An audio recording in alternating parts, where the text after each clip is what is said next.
Welcome to day 30 of ZenMadman's Nutty Pot Limit Omaha journey. I get a garbage hand to start off, and so we get to finish the introduction. Coming at you not quite live here on Twitch. If you're on YouTube, maybe check out Twitch. It's fun. You can chat live, and we can talk about the hands. You can say, oh, review that hand, and then I can put it in the video. And I will immortalize your name forever when you follow me. Thank you, Never Cash In Your Chips, for the follow. We've been hanging out in Kevin E. Poker's stream, which I usually watch right after my session, but now we're playing the same stakes, so it's a little odd. So I'm not sure exactly how I'm going to handle that. I might like just not really pay any attention to the hands. I don't know. I kind of don't want to. I mean, there's stream delay, but I don't want to sort of tangentially stream snipe. Not in terms of, and if there ever is stream delay that's not long enough, I don't know. I try to have enough stream delay that if somebody is watching my stream while playing, then, they're not going to see what my cards are while they're actually in the hand. Ace, King, Jack, 8 with a suit to the king. I think I can call a 3-bet with this hand. The Ethical Panda says, let's go! Yes, let's go! Let us go. I flop the second nut flush draw, no pairs. I do have a blocker to the straight, which I like. So if this were a nut flush draw, I think I'd go ahead and bet it because I have that blocker. But that's all I have is that bare second nut flush draw, which again, second nut flush draw. Again, I think I'm going to check it back and try and catch like an ace of hearts. Ace of spades might do the trick. If they check, I don't see any value to get here, but my hand's going to be good a fair portion of the time. They had the second nut flush draw. So I really don't want to bluff. Well, I maybe do want to bluff them off that hand because they have a pair of 9s as well. But I want them to get there, because if they get there, then that's the hand that can most pay me off, right? King 8 is nice because it's not blocking the queen high, the jack high, the 10 high flushes. Let's see, what did the Ethical Panda say? So I signed in a few minutes early and was watching VOD while I waited. Then it popped in to tell me your line. I clicked, so I missed maybe first 20 seconds. Yeah. So that's, thank you for that update, the Ethical Panda. Speaking of other streams to check out, there's the Ethical Panda, who is streaming lower stakes of this game. Let me talk about this one. I think this is kind of close. The 7, this might be a fold. This might be a fold because the 7's a fairly bad card. Now, I'm just realizing that this person probably posted and didn't limp, so I'm going to raise a poster a little more aggressively than a limper because they basically, that'll happen more often.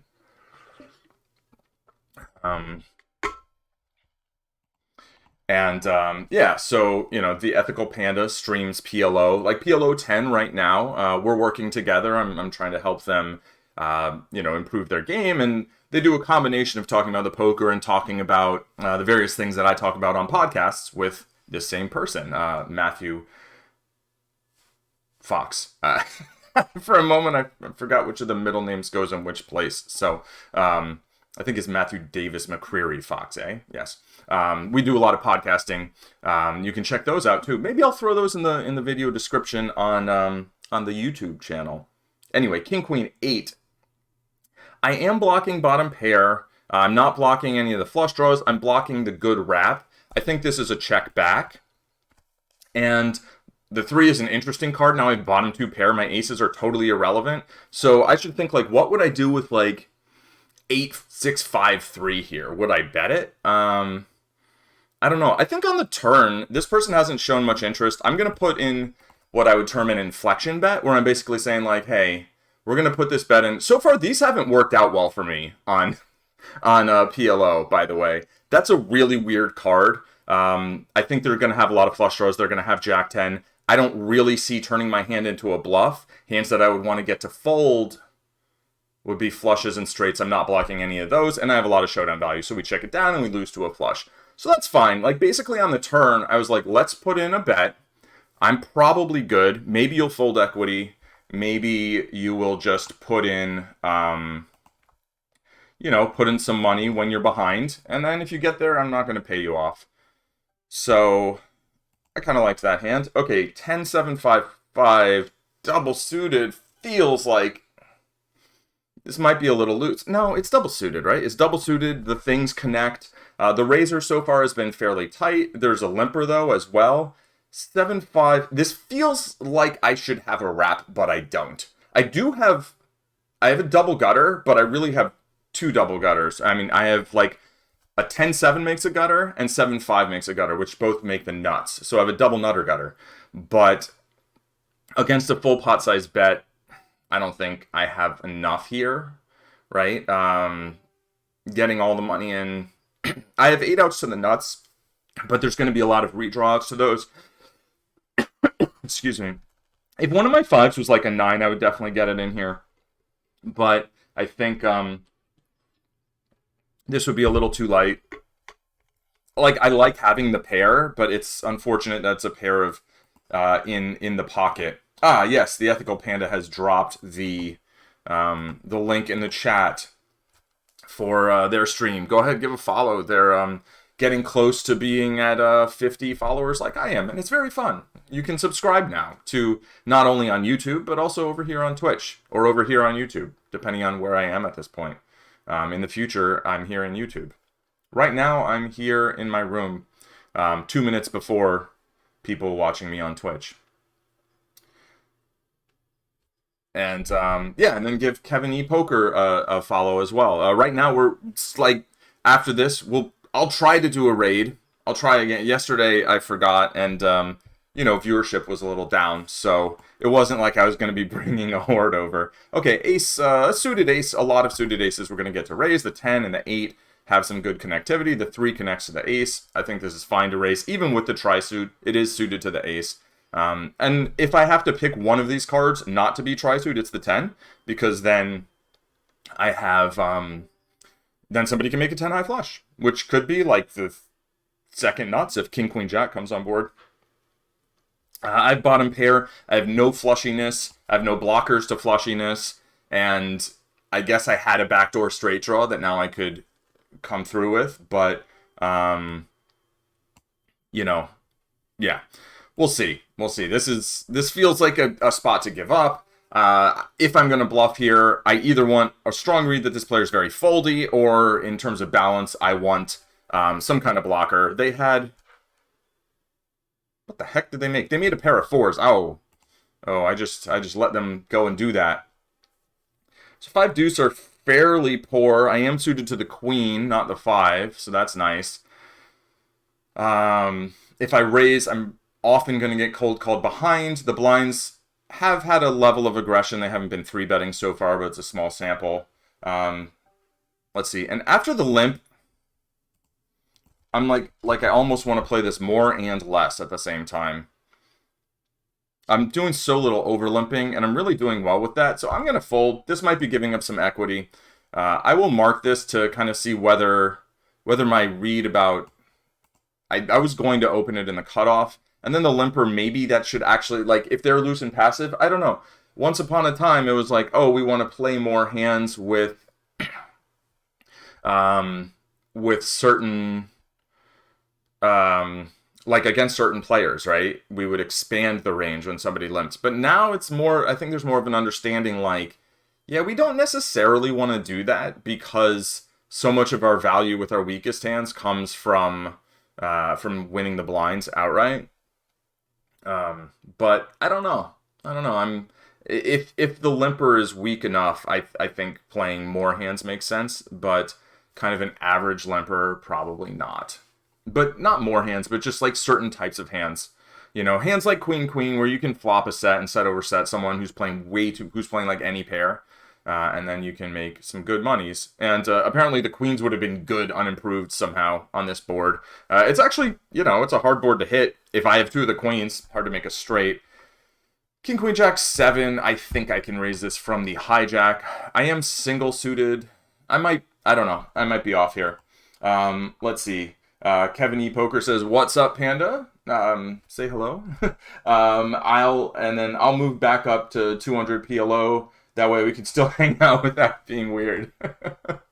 No, you got to do what's good for you. I mean, if that's what you think's good for you, that's great. But I mean, these games are easier, right? Like, let's face it, these games, people are going to make some stuff. Okay, I thought bottom two pair, which isn't very great. But I do have, I was blocking the straight. Now I have third nut boat, I guess. So I'm gonna bet. I don't think I should have a lot of really large bet sizes here. It did change, the texture. So maybe I can. I'm gonna give him to the like, the maximum Kindle price of $9.99 to get that. Oh, what? Wow. Wow, they had Ace King. I thought I was milking them for value, and they were just like, yeah, put the money in. I mean, I get it. Ace Ace is a real part of my range. So, all right, this hand is very pretty. I get it. I'm like, oh, I'm probably gonna play this, and we get a limp, a raise, and a 3-bet, and it's just all my dreams are crushed, and we don't really want to mess around with this. But yeah, I think like you got to pick the stakes that work for you. And I really respect not letting ego dictate that, right? For me, like PLO 100, like I could have picked kind of any limit, right? And PLO 100 felt like the stakes where it would feel kind of real enough to me. And where like if I put in some volume and had a good month, like, I could pay rent from that, right? Even though mostly I want to play higher in order to like really make, good money, but it wouldn't feel inconsequential in that way. Okay, I'm blocking both straights, which is nice, but I'm single blocking them. I do have jacks as my like made hand. This player does a lot of checking, so I think I'm just gonna like try and bank a 9, and I'm not gonna try that hard because I'm gonna fold, and I'm gonna remember to rebuy this time. But yeah, I think, PLO 100 felt like it was like serious enough. And also, I mean, there's also the rake, right? Like we got to be real about the rake. The max rake here is 4 big blinds, and the max rake at PLO 200, I believe, is 2 big blinds. And then once you get to PLO 500, it's less than a big blind. So that's a real difference. But down here, there's just not that many players trying to play seriously, and you get a lot of like this 44-0, like they've limped, they've not played aggressively. I don't see them as like one of the big benefactors to these games. Like, yeah, sure, but I've got somebody playing 60% over here. I want someone with like 80%. In these games, we get people playing 80% in their hands, and wow, 3 sevens are good. Oh no, they have a flush. Never mind. Would have been hilarious if they won with just like a pair of sevens, though. I think this is a double suited hand that I actually fold in the cutoff. The 2 and the 3 are just, a lot of our folds are going to have a 2 and a 3 in them. Like they're very bad cards. And then the 6 also, it feels like it connects more than it does because actually I guess it connects fine, but it makes some nut, one nut straight, I guess, 6 high. And then you have multiple straight flush draws. Let's see. Kevin says, you want to expand against limpers because your turn and river bets get through more often because they have many non-nut hands. I wonder how true that is against really loose limpers, though. Maybe it is. I don't know.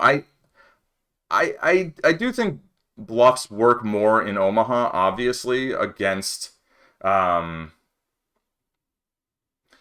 because there's spots where we can block so much of the range that they should continue with. But I think when we're playing against really loose players, I question some of the, I guess I think it depends on the limper, right? Because your turn and river bets get through more is an assumption based on behavior. Right? Maybe they should get through more against certain ranges, and possibly, therefore, your value hands have to get paid off in order to counteract that. But I don't know. I'm definitely gonna look into that. I got on Kevin's recommendation, and I mean I like Run It Once anyway, and I have their other course, PLO Puzzle, but I got PLO from the ground up, and I'm going to be working through that over the next, I don't know, say month or so, and kind of reporting back, and I'll write or make a video review of it at some point. when I'm done with it, I guess. But it seems like a very good value. There's a lot of video hours um, for the price.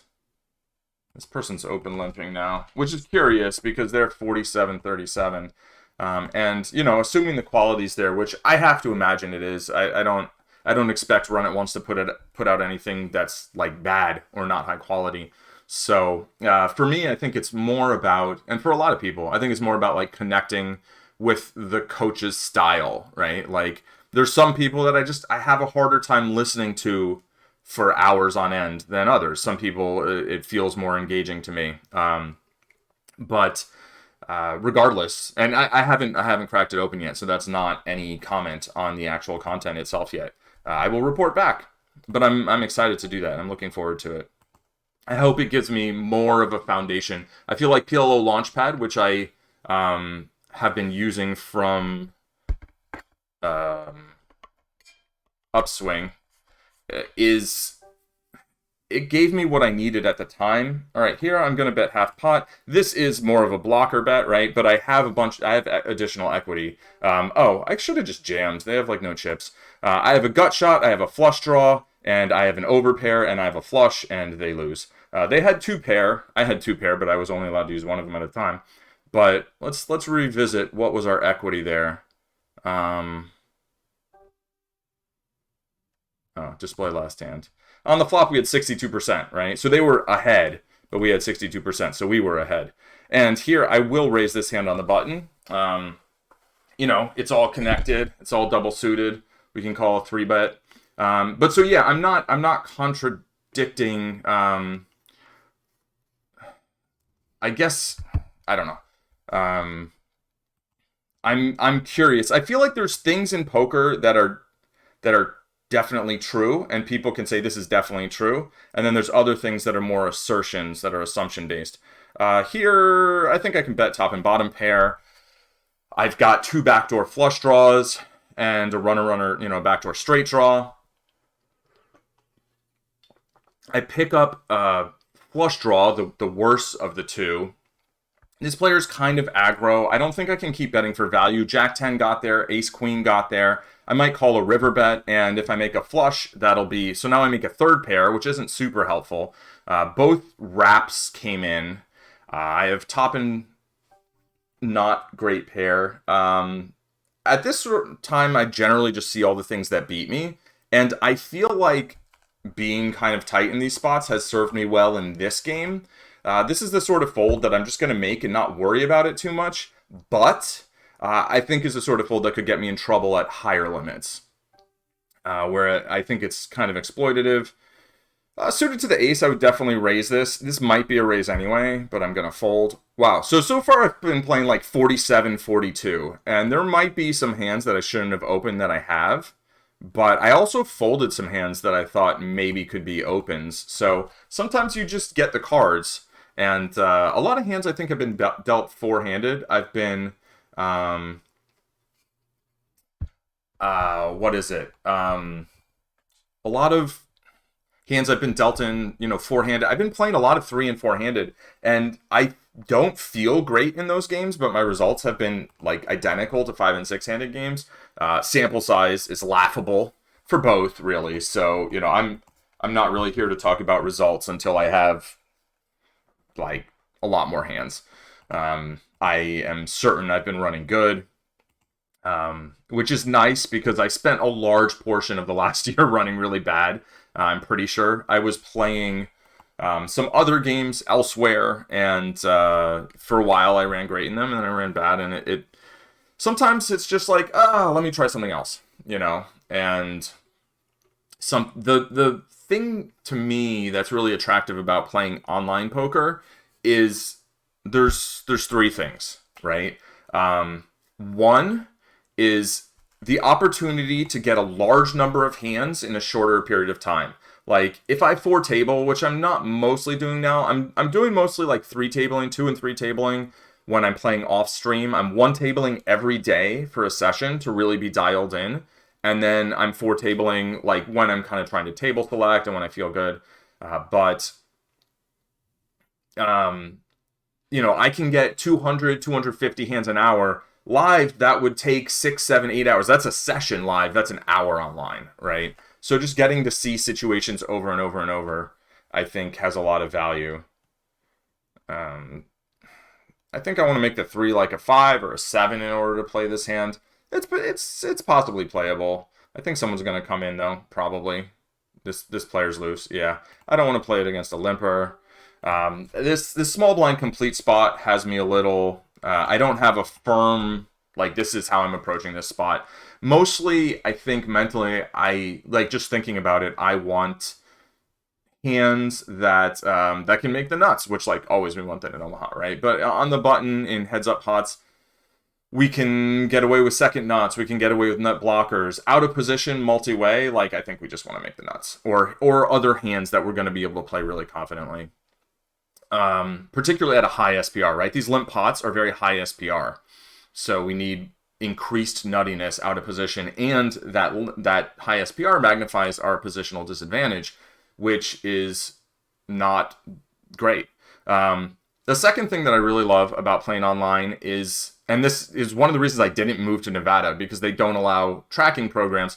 I don't care that much about the HUD. I mean, as you can see, I only have a few stats. I have, the percentage of hands someone's playing pre-flop, the percentage they raise, and the percentage they 3-bet, and then the number of hands. I will add more later, and I used to be very into stats, but I think it's important to be able to play without stats and to not overly rely on the stats, and to not see a sample size and not understand what it means when you have like 3 hands on someone. Like, that doesn't mean very much. Now we have 4 hands. The fact that they open limp the cutoff means more than that, they're 33-0 over 3 hands. But so yeah, the ability to import those hands into my database, review them whenever, have the record of those forever, I think that's super valuable, and it's extremely helpful when trying to improve, when trying to learn. This flop is, not bad for my range. It's not very good for my hand. I do have a blocker to the straight, and I have a backdoor flush draw, but I'm pretty much just going to give up and continue giving up unless I catch even if a 10 comes, I only have a king high straight, right? I can't even make Broadway, and it's really easy for someone to make Broadway then. So, yeah. So, getting a ton of hands in, having a record of those hands that I can review and improve from, and, let's keep checking. I mean, I could think about now just trying to blow them off their hands, and I did think about it. Perhaps that would have been better, and I don't know, sometimes 8s are good. Sometimes 8s are good. They couldn't even beat 1-8. They had 7 high. The other person probably could beat an 8, but not a pair of them, apparently. Third thing is, like, no pants, right? Like, I mean, I'm wearing pants now, but, like, you don't have to put your pants on. You don't have to go anywhere. You don't have to do anything particular. Like, you just, it's a game. You play at home in your pajamas if you want. And I like that. I like that option.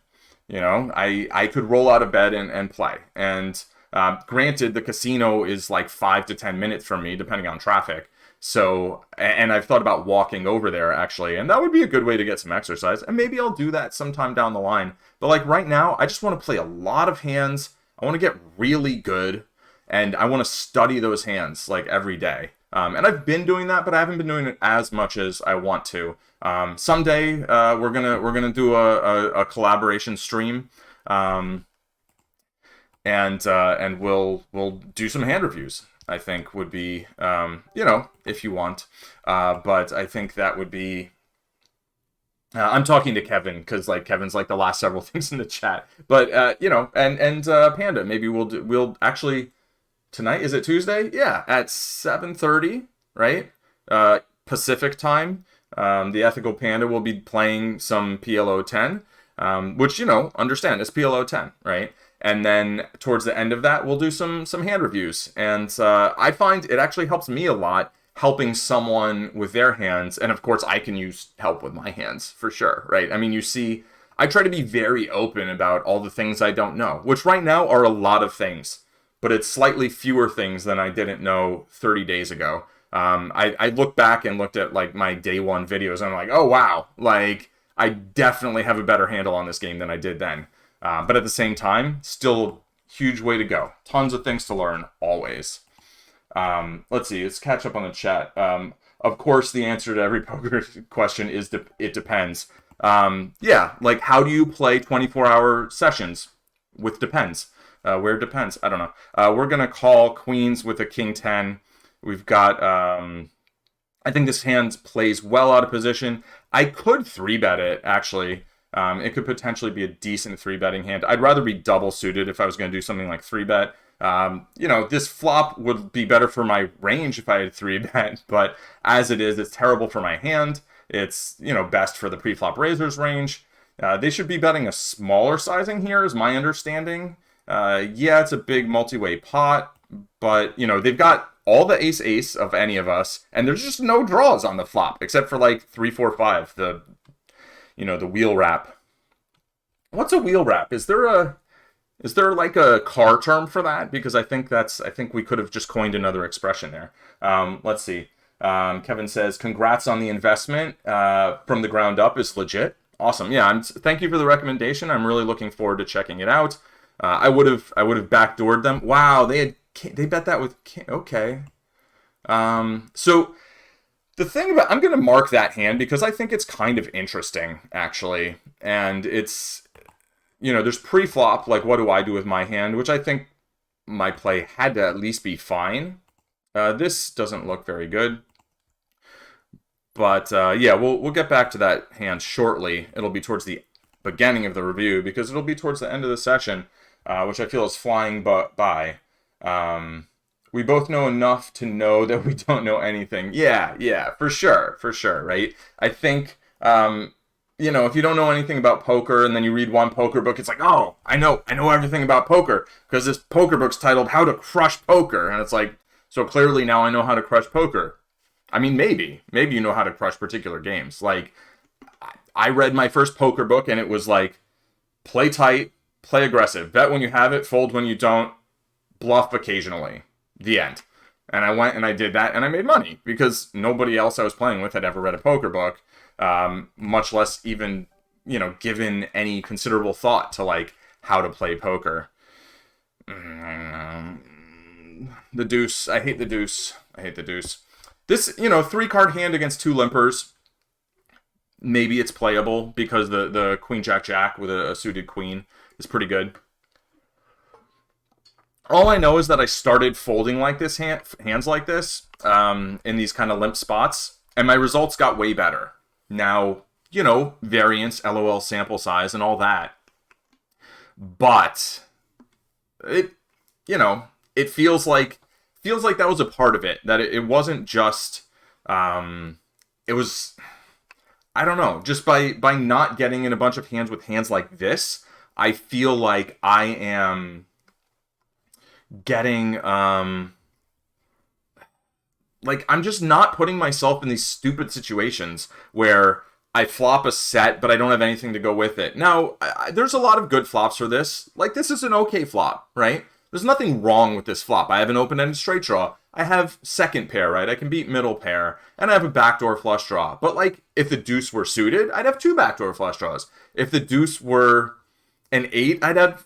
That wouldn't help at all. But, there were things that the deuce could be instead that would be better. Even if it were a 5 or a 10 or a king, I'd have a pair to go with my straight draw. Or a 9 or... I guess the 8 doesn't help because the 9 already makes the other straight. But let's see. Kevin says, I'm down for a collab, but I have some stuff to address first. I've been suffering from ADHD lately, and it's affected my progress. Yeah, I hear that. I mean, we've got to do what's right for us, and for me, I think the best thing about the challenge that I've been doing, which is very similar for anybody who doesn't know, Kevin's doing a 90 days streaming 3 hours every day of PLO. Again, this is a hand that like probably. I'm actually going to overlimp this one because it has the nut suit. I think that's probably good, but I don't know. Maybe I should. I haven't been overlimping hands like this. The other cards do connect, right? So if the 3 were a deuce, I think I would have folded. I think the 3 is significantly better than the deuce. If the 3 were a 4, I might actually raise. And I have bottom pair, one blocker to the flush draw, and now a blocker to the flush. And now I have an open-ended straight draw to a non-nut straight with the flush on board. So, bye-bye. But yeah, so what? So yeah, Kevin's doing 90 days in a row. I have a number of days in mind for what I'm doing, but I've chosen not to disclose it because I've done a lot of things like that, and some of them, I mean, I did a grindathon a while ago where I did 28 days, and that went well, but that was 28 days. Going for something longer, and I mean, now I'm on day 30, so obviously I haven't reached the number I had in my head, but I kind of didn't want to put myself too into a box in terms of what I was going to do. But what I think has helped me about what I'm doing now is I just said, I'm going to wake up in the morning, I'm going to do a little exercise, I'm going to do some meditation, I'm going to drink a smoothie. Then I'm going to get ready, I'm going to do a stream that's going to be one table, I'm going to focus on that one table, and then I'm going to do a session review, and that's it, right? And that's all that I said. I have to do this every day. And then actually by doing that, kind of a lot of other things fell into place. And then I started trying to add other habits like journaling at night. I did that for a week. What else was I doing? I was trying to do 10,000 steps of walking, and I was doing that for a while. But I found that adding those other things, I just wasn't ready for things that concrete. I've still been walking a lot. I haven't been journaling, which is something I'd really like to do. And I regret kind of not making that a habit yet. But like, that's fine. This isn't, this is a medium, kind of a weak habit, right? Of doing this every day. And it, I can forget to do something. I'm like, oh, I didn't do that. And I have to do it because it's become kind of a part of me. It's become my morning. And having that kind of small part of the day that's locked up and like, okay. And then after that, like, I want to play more poker. I want to study more poker because I've primed myself. So it's really worked for me kind of having a, not huge goal in terms of like a sort of a light challenge, right? Now I'm trying to put all the videos on YouTube and edit them and make thumbnails, and that's taking away a little bit from potential study time or hands played. But it's the thing I want to do, and I'm getting faster at it, in writing copy, coming up with, what's it called? Clickbait titles, basically. I made one yesterday that was titled "Enough About Socks," I think, but like, which is not a clickbait title. It just makes no sense. But I come back for the session review and I edited out a little thing, and I just come back and I'm like, enough about socks. It's just like, what are you talking about? I don't know. I thought it was funny. It's my video with the fewest views so far. Before I changed the title, and I changed the title. I'm like, whatever. Like, this video, maybe just people aren't that into it. That's fine. Okay, let's talk about the hand. I have a gut shot. I have middle set on the flop.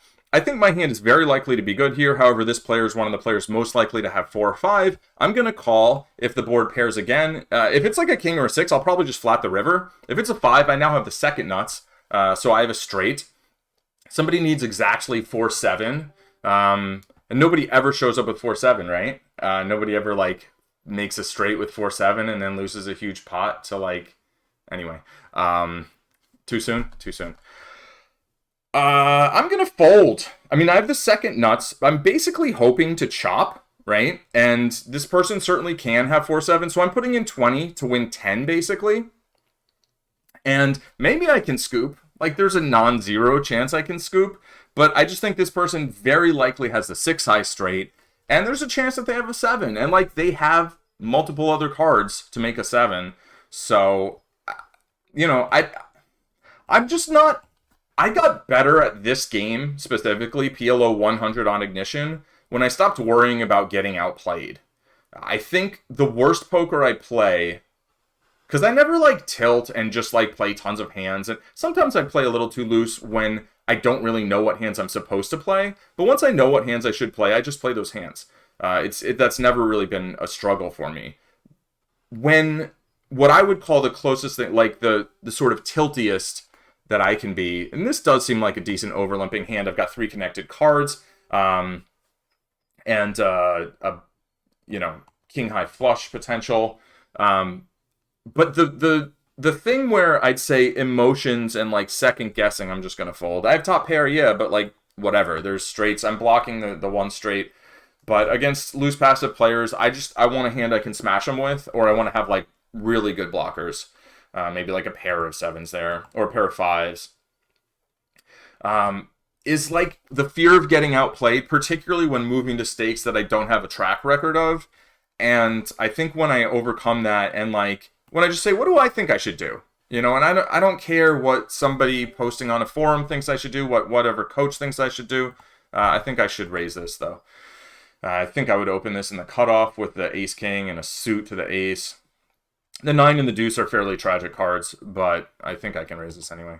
But like, what do I think I should do? Because I'm never gonna like trying to have someone else's voice in my head saying do this, do that. Like, it's not really them. It's my impression of them.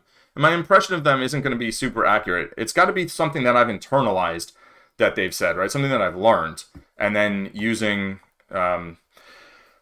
So I don't think there's much utility in betting top pair, top kicker with the pair on board. It might be okay-ish. The 9 is really quite a bad card. I mean, sure, now I can hit a king or a 9 and actually make a boat instead of just having trip kings. But queen 10 got there. They can still have a jack. They can have boats. And I can have another hand after I fold this one. So anyway, that's kind of the thing for me, is like, just play within myself, right? Don't try to play like someone else. Learn from everyone. Learn from anyone I can. Learn, I think, to raise this hand in the cutoff, even in this kind of loose game. Kevin asks, did you see the WPT heads-up match between Ivy and Chadwick? I did not. What was the, what happened? Let's see. This does not seem like, I'm not sure how this is for my range. I know how it is for my hand, and it's like, it's just nothing for my hand. Now I have, you know, that pair top kicker, so I think I'm winning here a fair amount. This is the player who had that ace king, right? That they like flop and they played really passively. I think I'm going to bet like $2. I'm going to bet quarter pot, $2.02. Yeah, because, like, they just don't have me beat right now. And, I mean, they could have, like, 10s or jacks. But I think sometimes they're going to call. The deuce being in this configuration with the 6, I think this is a fold from the hijack. I really enjoy heads up. I really enjoy heads up poker.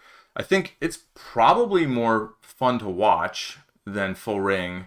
It's just like there's always a flop. I think in I don't know, at some point I'm gonna put some work into heads up PLO. I found in limit hold'em I really had a huge breakthrough when I started playing heads up limit hold'em a lot, right? And then I took it and I went back to 6 max and I started a lot of games 6 max, so I'd get heads up action while playing 6 max, and eventually I was good enough that I could play a weaker player heads up while playing like 3 tables of 6 max. But it just taught me how to play those wide ranges and really see board textures and look at an opponent and how they're playing, get a lot of information and think, where is this person folding too much, right? Where are they giving me opportunities? Or where are they calling too much? And where can I get extra value? But mostly just finding those like holes. And, you know, okay, you try and put aggression here. Oh, they're pushing back there. I'm going to put it over here. And it's just a really fun game. So I think I will do that with PLO at some point. But I don't know if there's any courses for heads up. I saw there's like a new heads up. It's like the definitive heads up PLO book. I'm like, oh, how much is it? $1,497 or something like that. And I'm like, okay, so we're doing this again. Okay. Like back in the day, there were poker books that were like thousands of dollars. And then all of a sudden, because it's like, these are the secrets. And honestly, now I think that's a lot more legit than it was then. Just in terms of, I have an open-ended straight draw. I have a backdoor flush draw. I have middle pair. I will call or check raise here, unless it's outrageous. But yeah, you know, now these sorts of things can be. All right, let's focus on the hand. I do have the open-ended straight draw. This is a full pot size bet. Do I think this person's going to overpay me if I get there? 3 is going to look pretty obvious. And 8, I might be able to get some money. I'm not going to have a lot of other draws I don't love it. And there are two players behind me. I don't think I'm getting check raised that often. I will call one time. I can pick up, a spade. I can hit the nuts. And I'm just going to lead right out because I think this card is like quite obvious what's going on here. And that's not the best card, but like 6-8, I don't think that's a huge part of their range. But I think they're going to have a lot of... I'm gonna do something weird. I'm going to do this. I'm going to say I have a 6 with my bet size. Against this type of player, I think making these smaller exploitative bets, I think they actually balance-wise can even be correct. I don't know, but I like it. I like betting weird sizes too. I guess that's a tell on an anonymous site. It's like a tell. So, what did they have? Did they make the wheel? I bet they made the wheel. They made the wheel. They flopped top and bottom pair, so they had ace-4. They had nut clubs on the turn, okay, and then they had the deuce. So yeah, the 7 on the river made me bet smaller. If it was a brick, I would have gone bigger. I wasn't super worried about them having me beat. Oh, I think it's time to start the session review. So I will hit the sit out next big blind, and then we'll do a session review soon. I wasn't super worried that they had me beat, but I was concerned that this hand is not very good. I was concerned that they would fold, that they didn't have anything that they'd want to call me with. I should have given more thought to the wheel, but I think if I pot it there, maybe that person does call like a big bet, like, or even like half pot. I might not have gotten enough value from that person. I thought that they would have some things like 2 pair though, and that they might call that river bet with 2 pair. Rainbow, I'm not going to be raising limpers. Kevin says, hey, Ivy the goat. I thought it said hey because of the I and the V, like, yeah. Ivy the goat. Yeah, no doubt. Ivy, I mean, there's a lot of really great player pokers throughout,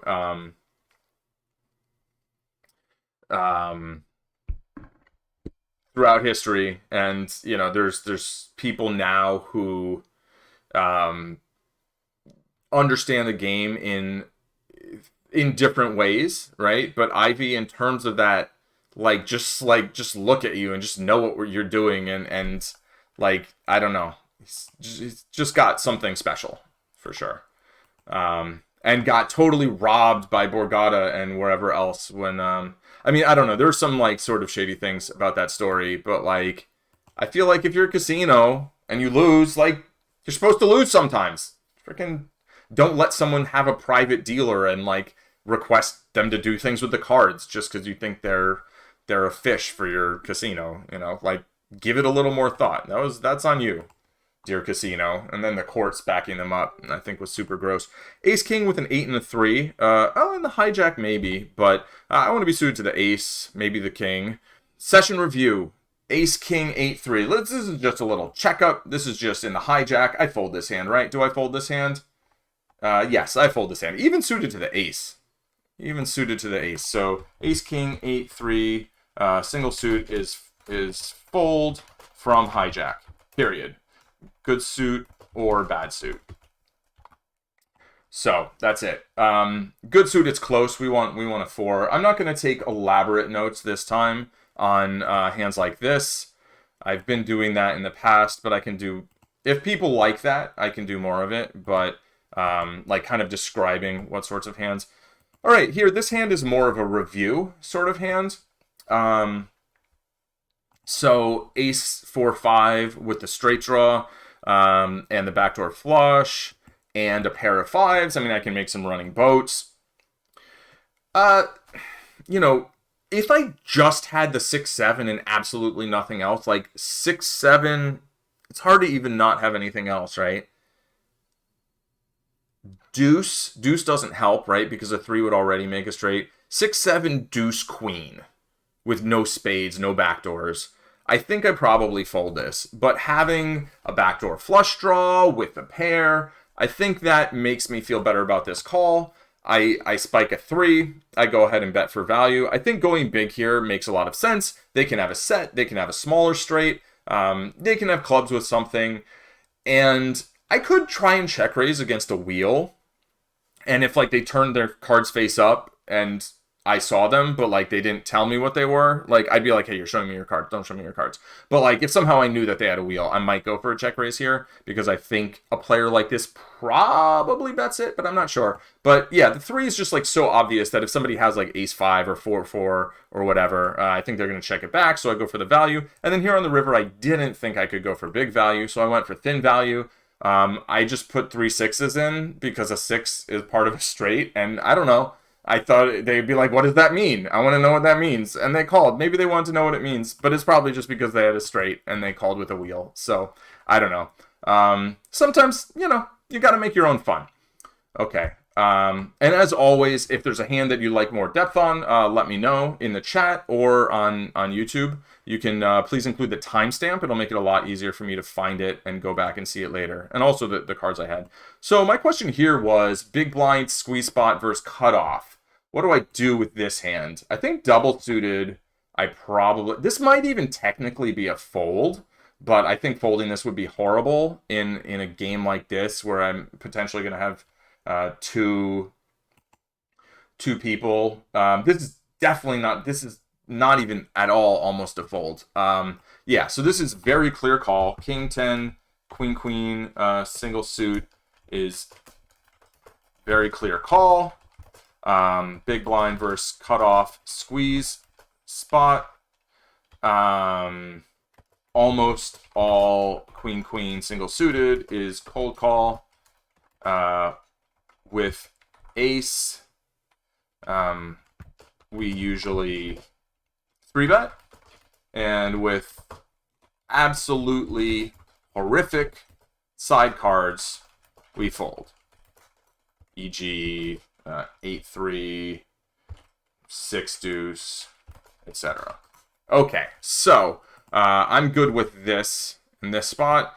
I want to talk for a moment about bet sizing. Check, check, check. This is more for, you know, I guess newer players to bet sizing, but even just to repeat it for myself, a board like this, you don't need to use a large sizing with your value hands or your bluffs. The thing is, the button has all the ace-ace combos, and nobody else has basically any ace-ace combos. Sure, there's some players who are going to flat with them, maybe some terrible ace-ace combos, I don't know. But mostly everybody else is going to be 3-betting them. This player's going to have them all in their raising range. So, and their raising range isn't super wide, so it's going to be a significant portion of their range. Similarly, they're going to have a lot of ace-XX combos, and the players out of position are going to have some of those, but are going to use some of those as 3-bets, because having an ace is nice when you 3-bet. So, they're going to have, like, a range advantage on this board. They're just going to hit the ace way more than anybody else. There's also no draws. Like, there can't be fewer draws on a board in PLO than there are on this board. There's 3, 4, 5 is a wheel draw. And, like, there's various gut shots of the combination of those cards. But, like, people play 3s and 4s and 5s the least, and that's one wrap that you can have, and it's an inside wrap 9-out straight draw. There's no flush draws. There's no other straight draws. So, like, if you're bluffing, you don't have to blow someone off a bunch of draws that they're going to really want to call with. People aren't going to be that sticky on this board. So you can bluff with a smaller sizing, and you can value bet with a smaller sizing. And so I think that this half pot sizing is, like, pretty lazy. Having said that, I might have used a half pot sizing myself. So this is more just like trying to, like, remind myself of a theoretical concept where it's like, yeah, these ace high super dry boards, like, they should be betting very often. It's 4 ways, so a little less often. Like, heads up, I think they're supposed to bet 100%. Although maybe that's more in 3-bet pots. But, you know, it's like, anyway, whatever. I have nothing, so I fold. And then, you know, it checks down, and it turned out that they had kings. So this seems really weird to me, too. Like, they had a backdoor nut flush draw, they're blocking middle pair, and they have kings. So turning the hand into a bluff by betting the turn, I don't think makes a lot of sense. They had 2 outs to the effective nuts on the flop, right? A king or a king. Those don't bring straight draws. They bring flush draws, but I mean, they don't bring a flush or anything. And a 7 is probably pretty good too. So I see a lot of value in checking it back. if you're not going to get an ace X to fold, king, king, I think is like a weird hand to bet here. But, you know, hashtag not an expert. And this other person actually had they had the one draw that I said really existed on the flop, and then they hit a different draw through the back door. So, you know, that's PLO. That's Pot Limit Omaha. Like, the driest board ever, like, they had the only draw possible. And then they hit the other draw that was, like, a weaker draw. Fun. Not so much if you have king, king, but wait, what was the river there? I want to look at the river action. What happens on the river? Check. Oh, and then they pot it. They just pot it as a bluff, which is very strange because, I mean, they didn't really pot it. There's $7. Why did they... I don't understand. I don't understand. Maybe... I don't understand. Okay. We'll just move on. We'll move on. I don't like to. Kevin says, great stream today. Keep it up. I'm off to start my stream soon. Have a great stream, Kevin. Thank you for watching and chatting. We're going to try again to do a raid at the end of the stream. That means we're going to send everybody over to Kevin's stream and hang out for a while. And then I've got to go do a little grocery shopping and I'll come back. So I'll see you on the other side. Okay. Ace 10, 10, 5. I've got, you know, a pair of 10s and an ace, which is pretty good, but I'm in the hijack, so that's not as good. And I have this poster behind me, which I'm not certain whether it should make me looser or tighter. I think probably a little tighter, but by and large, I'm just playing the same range. If there was a poster in front of me, it might make me looser. This is a hand that I can raise fold. Yeah, I thought maybe that was true. Okay, a little too tight. A little too tight. So 10, 10, ace 5, single suited, bad suit equals RFI fold. Good suit equals RFI call IP.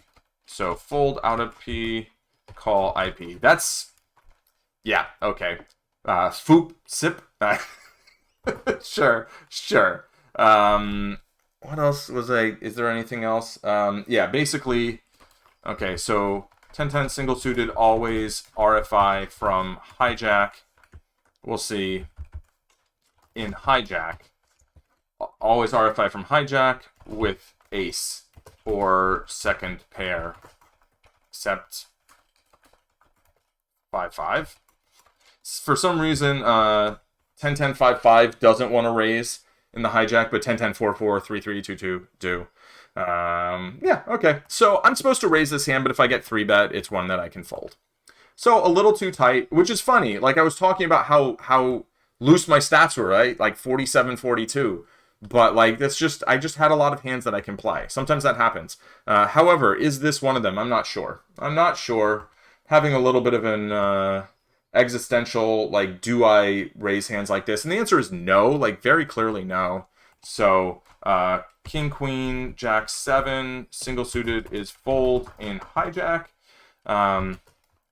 King, queen, 10, 8, good suit is RFI. King, queen, 10, 9, let's see, jack 10, 10, 9, bad suit are RFI. Okay. So this is just too loose. I played it, and then I was like, I think this is probably too loose. So, you know, maybe my stats weren't because I had a bunch of good hands. Maybe it was because I was playing a little too loose. It's, you know, it's hard to know. The Ethical Panda says, raid, raid, raid. I have my metaphorical barbarian hat on. Yeah, we'll do a barbarian raid on Kevin E. Poker's stream, and it'll be fun. Good times. Okay, I flop middle pair with the gut shot, and I'm also blocking the nuts, and I'm going to have some ace-ace. I'm going to have some rundowns that flop the nuts. My opponents can also have some nuttiness. They're not going to have so much top set, but because the board's a, 3 to a straight, I think that's a little less important here than it would be if, you make the jack a deuce. All of a sudden my ace-ace advantage is much more important. Now there's tons of combos of queen 10, so my ace-ace advantage has a little less, it doesn't dominate the range as much, right? I don't have the actual nuts as often. So now I make trips. I decide to bet half pot. I think this is defensible. I think this hand is very often good. I think they're usually going to bet 2-pair or a straight. So I have basically the best hand that didn't flop 2-pair or a straight, right? Or better, like a set. So I think, yeah, cool. And now I want to go for some value on the river. I size like at this weird like, I'm trying to, what's the most I can get? I made a boat, right? I have, so on the flop I was saying I have a pair. I had bottom 2-pair, right? So that's like a great turn for bottom 2-pair after the flop goes check, check. Maybe they check back ace king because there's a straight possible, but after I check, I think they can probably value bet it. But they didn't, and I go for some value here. I'm trying to get a call from like a flush, a stray king, or just like a curious player, and it turns out that they flop top 2, and they have me totally crushed, and that's okay. Sometimes we value bet. If we value bet and they call 45% of the time with a better hand, but 55% of the time with a worse hand, and, forgetting for a moment what may or may not happen if we check, like, that's a win. That's a profitable value bet. So we should expect to make some value bets and lose. That's if you're playing good poker, that's going to happen some. All right. So this was one that I was kind of waffling over. First, I'm going to verify that I even should raise this in the cutoff. And actually, I shouldn't, right? This is the 5 and the deuce are just very bad. Even suited to the queen. 5 deuce single suited is fold in cutoff. All right, so let's just verify that this is even a raise in the button, right? Do I raise this on the button? Come on. Yeah, of course. Yeah. Okay, so queen, queen, 5 deuce, good suit, or single suited is RFI on button. So, okay. I think there is, so this gets back to the question of like, do I want to be doing playing more hands against a limper or fewer hands against a limper? I don't think that's a question I'm going to solve today. It is a complicated question, and it's, let me see something. It's like, it depends a lot on our assumptions, right? If somebody's going to limp and then fold to a raise a lot, like, that's great. That's great. If people are limp re-raising, then it makes it a little less attractive to raise after a limper. Over-limping after a limper, I think, is better in lower rake games, right? It feels pretty brutal with rake this high, but even then, we're going to raise and get called, and we're still paying a full 5%, which is really rough, right? It's a really high rake. So that's a potential thing to worry about. What else is going on? When someone, if they limp and they have a wide range and they're going to pay us off a lot post-flop, then all of a sudden having more hands that we come in with starts to make a lot of sense. Like, oh, that's the player we want to play against. And that was kind of like, that was my no limit hold'em mentality from a while back, but I feel like the prevailing wisdom has changed. It's evolved on that. It used to be like, oh, someone limped, I'm going to raise like everything. And then it was like, okay, let's dial it back. Somebody limped, I'm only going to raise like one position looser than I would now. I'm going to loosen up, but not that much. And then it was like, oh, now actually I think, in no limit anyway, I've seen a lot of people say you should raise as one position earlier. And that's what the PLO matrix suggests. I do think it depends on the limper, right? If somebody's they're rocking 100 VPIP, they're limping every hand, and maybe they have like a 10 PFR, so there's not like any ace-ace in there, all the good hands are out of there, they've just got all the junk. Like, I think you can probably raise them pretty liberally, at least with hands that can make strong hands.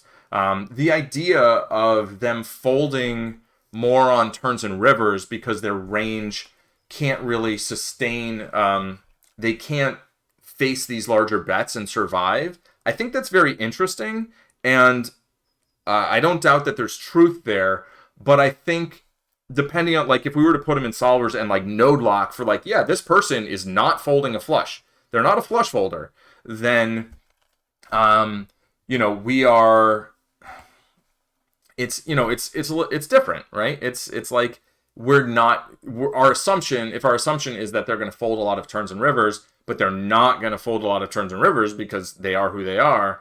Like, they're calling down with any pair, which that's a thing, right? Then that's not going to be as it's not going to be as true, right? So we're going to have to modify our behavior in response to that.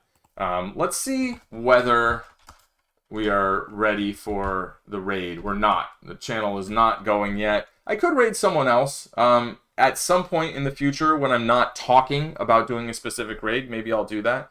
I'll wrap up the video here for YouTube though. So if you're watching on YouTube, we're on Twitch doing Twitch things. Come check it out. It's twitch.tv/ZenMadman is my channel. You can give a follow here for free, just like subscribing on YouTube, which you can do down below. Subscribe on YouTube, or I think there's a thing up there.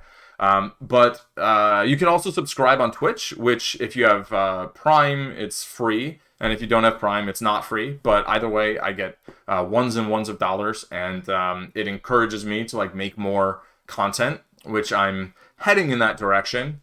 But you know, I'm also trying to study poker, and I'm also trying to play poker and, you know, make the money from the poker. So trying to balance those things. There's a lot going on. But anyway, yeah, regardless, thanks for watching, and I'll see you next time. Cheers.